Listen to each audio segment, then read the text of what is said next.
Hello बच्चों, कैसे हो आप सब लोग। तो आज हम स्टार्ट करें चैप्टर नंबर 3। हमने चैप्टर नंबर फर्स्ट और सेकंड कंप्लीट कर लिया था। मैंने उसकी वन शॉट वीडियो भी डाली है चैप्टर नंबर सेकंड की। तो अगर आपको पार्ट में पढ़ना अच्छा ना लगता हो तो आप एक 20 मिनट की वीडियो में पूरा चैप्टर कवर कर सकते हो। ठीक है, तो आज हम स्टार्ट कर रहे हैं चैप्टर नंबर 3, मानव जनन तंत्र, है ना। मानव में जनन। जनन का मतलब तो हमें समझ में आता है। जनन का मतलब होता है सजीवों द्वारा अपने समान संतति उत्पन्न करना, है ना। जनन कहलाता है। जनन क्यों करते हैं? अब पीढ़ी दर पीढ़ी में निरंतरता बनाए रखने के लिए संतति उत्पन्न करने की प्रक्रिया को जनन कहा जाता है।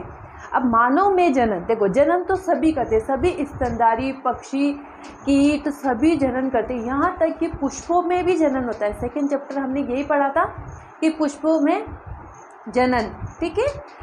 तो यहाँ तक पुष्प पौधे भी जनन करके ही अपनी संतति का निर्माण करते हैं। एक कोशिकीय जीव जैसे अमीबा, पैरामीशियम, बैक्टीरिया वगैरह आदि भी जनन करके ही अपनी संतति का निर्माण करते हैं। तो आज हम पढ़ेंगे मानव में जनन किस प्रकार का पाया जाता है, मानव जनन किस प्रकार करते हैं, है ना। तो वही चैप्टर है आज अपना कि मानव जनन। देखो जनन तो पता है, सजीवों द्वारा अपने समान संतति उत्पन्न करना या पीढ़ी दर पीढ़ी में निरंतरता बनाए रखने के लिए संतति उत्पन्न करने की प्रक्रिया को जनन कहा जाता है। ओके, अब आता है पुरुष जनन तंत्र, मेल रिप्रोडक्टिव सिस्टम। मनुष्य का, अब देखो पुरुषों में सबसे पहले पढ़ेंगे हम पुरुषों में जनन तंत्र किस प्रकार का होता है। पुरुषों में स्पर्म का निर्माण कैसे होता है, युग्मक जनन का निर्माण कैसे होता है, तो वही पढ़ रहे हैं हम, मेल रिप्रोडक्टिव सिस्टम। मनुष्य का नर जनन तंत्र कई अंगों का बना होता है और शुक्राणु के निर्माण के साथ साथ लैंगिक हार्मोन का भी सिक्रीशन करता है, ठीक है। स्पर्म का तो सिक्रीशन करेगा ही, लेकिन लैंगिक हार्मोन कौन से होते हैं? पुरुष में लैंगिक हार्मोन कौन सा होता है? टेस्टोस्टेरोन। ये बात ध्यान रखना, मनुष्य में टेस्टोस्टेरोन हार्मोन होता है, जबकि मादा में एस्ट्रोजन और प्रोजेस्टेरोन दो हार्मोन होते हैं। इनके कार्यों के आधार पर इन्हें दो भागों में बांटा गया है, ठीक है। सबका अलग अलग कार्य होता है। प्राथमिक जननांग प्राइमरी ऑर्गन और द्वितीयक जननांग मतलब सेकेंडरी ऑर्गन। प्राथमिक जननांग में क्या आता है अपना? टेस्टिस। टेस्टिस को हिंदी में बोलेंगे वर्षण, ठीक है। द्वितीय में आता है अधिवर्षण, शुक्रवाहिका, शुक्राशय, मूत्र मार्ग, शीशन और प्रोस्टेट ग्रंथि। अब ठीक है, अब पढ़ते हम वर्षण। इनको एक एक करके पढ़ेंगे, स्टेप बाय स्टेप पढ़ेंगे।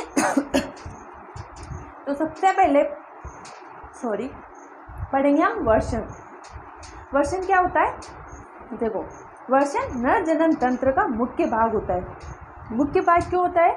क्योंकि इसी में स्पर्म का निर्माण होता है। इसी में क्या होता है? स्पर्म का निर्माण होता है। वर्षण नर जनन तंत्र का मुख्य भाग होता है क्योंकि यह शुक्राणु एवं सेक्स हार्मोन यानी लैंगिक हार्मोन दोनों का निर्माण करते हैं। इसीलिए इसे प्राइमरी सेक्स ऑर्गन या प्राथमिक जननांग अंग कहलाता है। वर्षण क्या करता है? वर्षण क्या करता है? सबसे पहले तो शुक्राणु का निर्माण करता है। शुक्राणु का निर्माण किस पे डिपेंड होता है? सेक्स हार्मोन पे, यानी लैंगिक हार्मोन। जो लैंगिक हार्मोन कौन सा होता है मैंने अभी बताया था। मनुष्य में या मानव में या मेल में लैंगिक हार्मोन टेस्टोस्टेरोन होता है, ठीक है। शेष ऑर्गन प्रजनन में मुख्य भूमिका निभाते हैं, इसलिए इन्हें सेकेंडरी सेक्स ऑर्गन या द्वितीयक जननांग कहते हैं। जो बाकी के जो ये अंग हैं, ये प्रजनन में मतलब जनन में जो भूमिका होती है, भ्रूण को पोषण देना, युग्मनज को मादा अंडक तक पहुंचाना, ये सभी कार्य कौन करते हैं? जो द्वितीयक सहायक अंग होते हैं वो करते हैं। अब आता है वर्षण कोश की संरचना। देखो, वर्षण कोश में ऐसा क्या पाया जाता है जी? इनमें शुक्राणु का निर्माण होता है और इसकी संरचना किस प्रकार की होती है? टेस्टिस या स्क्रोटम, वर्षण, जिसमें वर्षण उपस्थित होता है उसे हम वर्षण कोश कहते हैं या स्क्रोटम कहते हैं। मनुष्य में एक शुक्राणु के निर्माण के लिए एक जोड़ी वर्षण यानी टेस्टिस पाए जाते हैं, जो शरीर से बाहर त्वचा की एक थैली के दोनों पैरों के बीच शीशन के दोनों ओर लटके रहते हैं। त्वचा की इस थैली को वर्षण कोश कहा जाता है, जिसमें वर्षण या टेस्टिस उपस्थित होते हैं। एक थैली नुमा संरचना में उपस्थित होती है जो त्वचा के बाहर की ओर होती है। ये त्वचा के अंदर की ओर नहीं होते, त्वचा के बाहर की ओर होते हैं। जिस थैली में ये वर्षण उपस्थित होते हैं उन्हें हम वर्षण कोश कहते हैं या स्क्रोटम कहते हैं। आकार की दृष्टि से टेस्टिस 2.5 सेंटीमीटर लंबा, 1.24 सेंटीमीटर मोटा तथा अंडाकार होता है। चूँकि स्पर्म का निर्माण देह गुहा के तापक्रम पर नहीं हो पाता, बल्कि ये देह गुहा से 2.3 डिग्री सेल्सियस कम ताप पर बनता है। मतलब स्पर्म का निर्माण किस पे डिपेंड करता है? तापक्रम पर। अगर तापक्रम ज़्यादा हुआ तो स्पर्म का निर्माण नहीं होगा। अगर उसके लेवल जैसे किस तापक्रम पे होता है 2.5 डिग्री सेल्सियस तापमान पर ही बनता है। इसी कारण टेस्टिस उदर गुहा के बाद स्पर्मोइड कोड में लटका रहता है। ठीक है। वर्षण में उपस्थित कोशिकाएं लैंगिक हार्मोन टेस्टोस्टेरोन नामक हार्मोन का स्रावन करती हैं। ठीक है, आगे में टेस्टोस्टेरोन स्रावन करती है जो मेल के द्वितीयक लैंगिक लक्षणों के विकास को प्रेरित करता है। देखो वर्षण में क्या स्पर्म बन गए है ना, अब स्पर्म बनने के बाद क्या शरीर से वो उड़ के चले जाएंगे? वे उनको पहुंचाने के लिए द्वितीयक सहायक अंगों की आवश्यकता होगी। तो वो किसके ऊपर डिपेंड करता है? जो हार्मोन टेस्टोस्टेरोन हार्मोन होता है इनका सिक्रीशन, जैसे शुक्राणु बनता है इनका सिक्रीशन होने लगता है। जैसे ये सिक्रीट होंगे तो द्वितीयक लैंगिक लक्षणों का विकास होता है। जनन उपकला, वर्षण में शुक्रजनन नलिका में ही स्पर्म का निर्माण होता है। जनन उपकला की कोशिकाएं, जनन उपकला मतलब जो शुक्राणु की जो कोशिकाएं, शुक्राणु जनन उपकला वही जो शुक्राणु की बात करें, शुक्राणु के बाहर की जो उपकला यानी भित्ति होती हैं विकसित होकर अर्धसूत्री विभाजन के द्वारा स्पर्म का निर्माण करती हैं। टेस्टिस में सटोली कोशिकाएं विकसित हो रहे स्पर्म को पोषण, ये पूछा जाता है। टेस्टिस में विकसित हो रहे स्पर्म को पोषण कौन देता है? तो ये देती है सटोली कोशिकाएं। ठीक है।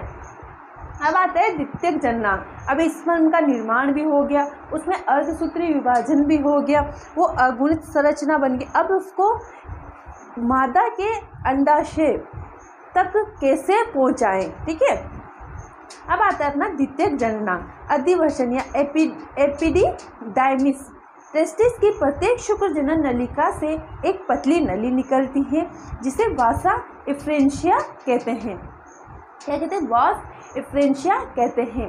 सभी वॉस इफ्रेंशिया टेस्टिस के बाहर आकर एक जाल बनाती हैं जिसे वर्षण जालक कहते हैं। ओके। इसी वर्षण जालक में से एक मोटी कुंडलित नली निकलती है जिसे अधिवर्षण कहते हैं। मतलब जो वर्षण जालक होता है उसमें एक मोटी कुंडलित नली होती है जिसे अधिवर्षण कहा जाता है। अधिवर्षण के अंदर ही स्पर्म का परिपक्व एवं संग्रहण होता है। ठीक है, होता है। यह लगभग 6 मीटर लंबी कुंडलित नलिका के रूप में होता है। तो स्पर्म का परिपक्व और संग्रहण कहाँ होता है? अधिवर्षण में होता है। शुक्राशय से क्या होता है? शुक्राशय से स्पर्म अधिवर्षण में पहुंच जाता है। ठीक है, शुक्राशय ने सबसे पहले अधिवर्षण ही है। तो वर्षण से स्पर्म कहाँ पहुंचता है? अधिवर्षण में पहुंचता है। फिर अधिवर्षण में इसका देखो वर्षण कोश में इसका निर्माण हुआ है ना, वहाँ पे अर्धसूत्री विभाजन हुआ, टेस्टोस्टेरोन हार्मोन का सिक्रीशन हुआ, तो उन्होंने द्वितीयक लैंगिक अंगों का विकास किया। तो सबसे पहले अधिवर्षण, तो वर्षण से स्पर्म कहाँ पहुँचेंगे? अधिवर्षण में पहुँचेंगे। ओके। अब आता है शुक्रवाहिका। अब अधिवर्षण से कहाँ जाएगा? शुक्रवाहिका में। यह लगभग 30 सेंटीमीटर लंबी नली है जो प्रत्येक तरफ के अधिवर्षण से शुरू होती है तथा वक्षण नाल से होते हुए उदर गुहा में आती है। और वर्षण अपना कहाँ जो शीशन है वो कहाँ स्थित था? उदर गुहा में स्थित था, क्योंकि यहाँ का टेम्परेचर उसके अकॉर्डिंग ही रहता है। यहाँ का टेम्परेचर ना तो बहुत ज़्यादा होगा ना बहुत कम होगा। जिस टेम्परेचर पर स्पर्म का सिक्रेशन होता है 2.3 डिग्री सेल्सियस, वही इसका तापमान होता है तथा अपने अपने तरफ के शुक्राशय में खुलती हैं। शुक्राशय मनुष्य में एक जोड़ी पतली मांसल दीवारों से बने लगभग 2.4 सेंटीमीटर लंबे थैली के समान शुक्राशय प्रोस्टेट ग्लैंड के ऊपर स्थित होते हैं। इसकी आंतरिक दीवार पर चिपचिपा तरल स्रावित करती है जो स्पर्म को पोषण प्रदान करती है। प्रोस्टेट ग्लैंड क्या होती है? एक चिपचिपा पदार्थ का स्रावण करती है जो स्पर्म को पोषण प्रदान करता है। इस द्रव में अमीनो अम्ल, शर्कराएं तथा कुछ विटामिन भी पाए जाते हैं। यह द्रव ही वीर्य का अधिकांश भाग बनाता है। मतलब जो स्पर्म के साथ वीर्य निकलता है, जो सफ़ेद सफ़ेद चिपचिपा पदार्थ निकलता है, उसका निर्माण कौन करती है? प्रोस्टेट ग्लैंड करती है। और उसमें क्या क्या उपस्थित होते हैं? अमीनो अम्ल, शर्करा और कुछ विटामिन्स। ठीक है, जो प्रोस्टेट ग्लैंड से होते हुए मूत्र मार्ग में खुलती है और स्पर्म को मूत्र मार्ग में पहुंचा देती है। ठीक है, मूत्र मार्ग तक पहुंच गए। अब मूत्र मार्ग से कैसे निकलेंगे? यह वास्तव में एक पेशी नलिका है जो मूत्र मार्ग से मूत्र को बाहर निकालने का कार्य करती है। मूत्र मार्ग से मूत्र का बाहरी निष्कासन होगा और पेनिस के शीर्ष पर खुलती है, किंतु राह में इसमें शुक्राशय के रखलन नलिका में आकर रखलन नलिका भी आकर खुलती है। इस कारण यह मूत्र त्यागने के अलावा मैथुन के समय वीर्य स्खलन का कार्य भी करती है, क्योंकि जो शुक्राशय होता है ना, वो मूत्र मार्ग में ही आके खुलता है। ठीक है, अब आता है शीशन। यह नर का बाह्य जनन अंग है जो विशेष प्रकार के स्पोर्ट्सी उत्तकों का बना होता है। इनके बीच मूत्र मार्ग स्थित होती है।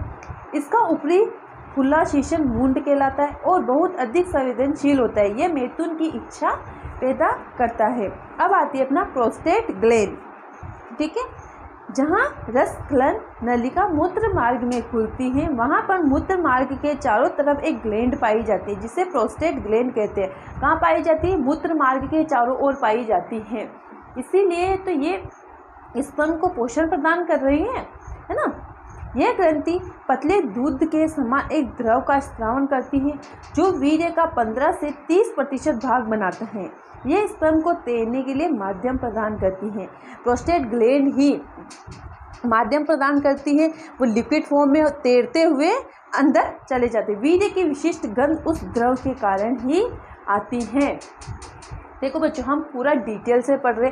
अगर आपको नोट्स बनाने तो आप बना लो, क्योंकि इतने अच्छे नोट्स आपको कहीं नहीं मिलेंगे। अब आता है शुक्राणु जनन। वर्षा शुक्राणु जनन किसे कहते हैं? वर्षा और अंडाशय में युग्मों के निर्माण की क्रिया को शुक्र जनन कहते हैं। युग्मकों का निर्माण टेस्टिड की ओवेरी की जनन कोशिकाओं में अर्धसूत्री विभाजन के द्वारा होता है। वर्षण में शुक्राणु के निर्माण को शुक्र जनन एवं अंडाशय में अंडाणु के निर्माण को अंडाणु जनन कहते हैं। ठीक है, अब आता है अपना, ये आता है स्पर्म। इसको बोलते हैं शुक्राणु। शुक्राणु की संरचना। ठीक है, ये एक्रोसोम हो गया। ठीक है, ये क्या करता है? मैथुन की इच्छा को पैदा करता है। ये अपना हेड हो गया, इसको बोलते हैं ग्रीवा। ये मध्य भाग हो गया और टेल हो गई। टेल से तैरते हुए टेल की सहायता से ये मादा जनांग में प्रवेश करेंगे। ये है माइक्रोकॉन्ड्रिया, केंद्र युक्त गुणसूत्र। इसमें केंद्रक होता है, गुणसूत्र भी उपस्थित होता है। तो आज हमने पूरा नर जनन तंत्र कंप्लीट कर लिया है। अगर आपको वीडियो अच्छी लगे तो वीडियो को लाइक करना, शेयर करना, कमेंट में बताना कि वीडियो कैसी लगी। ठीक है, तो आज अगला टॉपिक पढ़ेंगे हम मादा जनन अंग। ठीक है, तब तक के लिए आप पढ़िए, इंटरेस्ट के साथ पढ़िए, उसको एंजॉय कीजिए। अगर कोई चीज़ समझ में ना आती है तो कमेंट में लिखिए, मैं आपका आंसर ज़रूर दूंगी। और चैनल को सब्सक्राइब करना। मैं आपको इम्पोर्टेंट क्वेश्चन की वीडियो भी देने वाली हूँ जो अधिकतर एग्ज़ाम में पूछे जाते हैं। ठीक है, थैंक यू।